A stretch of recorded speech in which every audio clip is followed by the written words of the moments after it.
Pemirsa ngelanturang pewaras saking Menko Marves Luhut di Panjaitan Satgas COVID-19 Kabupaten Buleleng, rahu mangkin sampun ngawit mindahang mekatah pasien, sani ngelaksanayang isolasi mandiri ke gena isolasi terpusat, sani sampun kesiagayang.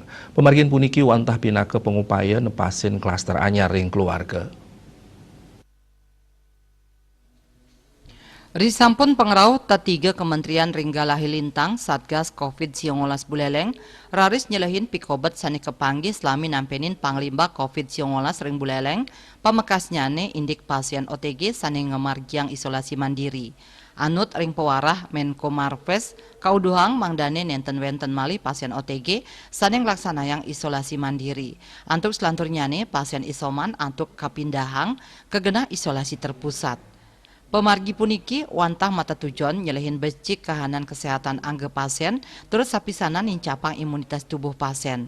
Wakil Bupati Buleleng Inyoman Sucidren Latarang, Satgas COVID-19 Buleleng pacang stata maut saha nincapang pemargin 3T anut ring pewarah T3 Kementerian. Sekarang menjadi gejala yang sedang bahkan berat tidak ada. Mereka semua pulang dalam keadaan sehat.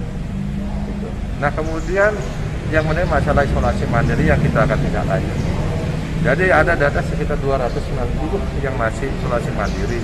Ini akan sisir dan sore ini kita akan istilahnya konfirmasi kembali mereka isolasi mandirinya berapa hari ke berapa itu akan kami mobilisasi ke tempat-tempat isolasi yang terpusat. Jadi kita masih mempunyai sekitar 290 juga bed yang di isolasi terpusat ini dari 726 bed yang kita.